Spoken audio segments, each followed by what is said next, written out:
Mga boss, 2 linggo na lang ang ating hinihintay. Magaganap na ang inaabangang laban ng buong mundo, ang salpukang Manny Pacquiao kontra kay Mario Barrios ngayong July 19.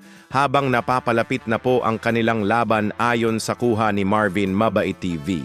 O Marvin Mabait Updating ay mas lalo nga po dinudumog ng fans si pambansang kamao Manny Pacquiao.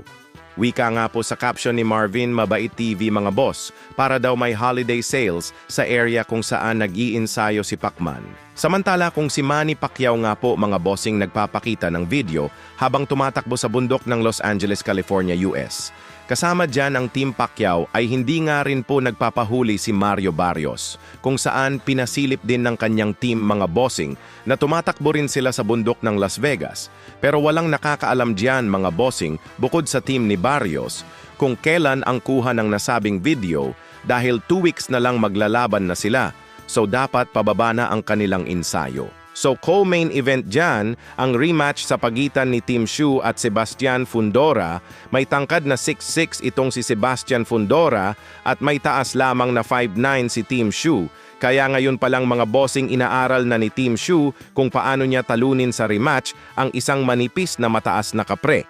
At ayon sa pinakita dito ni Team Shu, sisimulan niyang tirahin si Fundora sa mukha pababa sa bodega, so tingnan natin ngayong July 19 kung makakabawi ba itong si Team Shu dito sa mataas na manipis na kapre. Samantala mga bossing ngayong July 19 din magaganap ang salpukan sa pagitan nila Jessie Bam Rodriguez at Fumilela Kapu. Bali unification ito ng WBC and WBO sa super flyweight. May malinis na kartada itong si Bam Rodriguez na 21 wins, 24 KOs, habang may malinis na 11 wins, 8 KOs, and 3 draws, itong si Fumilela Kafu. So hindi pa man nagaganap ang salpukang Bam Rodriguez versus Fumilela Kapu, na ayon nga po kay kamahalang Turki Alal Sheikh ay idedepensa daw ni Jessie Bam Rodriguez ang kanyang ring magazine. Junior Bantamweight Championship laban kay Fernando Puma Martinez sa buwan ng Nobyembre na gaganapin sa Riyadh, yan daw mga bossing. Kung matatalo ni Bam Rodriguez si Fumilela Kapu ngayong July 19. So yun naman pala, dapat maagaw ni Bam Rodriguez ang hawak na WBO ni Kapu.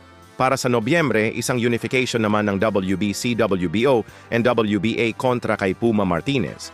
So dito kay Puma Martinez, mapapalaban ng bonggang-bongga itong si Jessie Bam Rodriguez. Samantala, balitang Casimero naman po tayo mga bossing. Kung magbasa-basa tayo sa comment section sa mga pinopost ni Cuadro Alas It's My Boy, makikita natin dyan na maraming galit dahil puro throwback na lang daw ang mga pinopost. Wala naman daw laban si Casimero at walang promoter. Pero nakaraan lang nag-announce na ang Team Casimero na may promoter at may laban. Bago daw matapos ang taong 2025. Kaso mukhang naiinip at mukhang galit na ang mga basher. Gusto na nilang mapanood.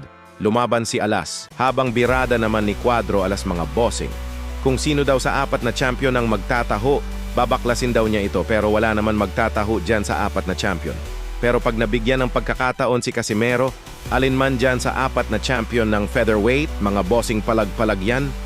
Sanay pa naman lumaban si Casimero ng mas malaki sa kanya, sa tingin nyo mga bossing?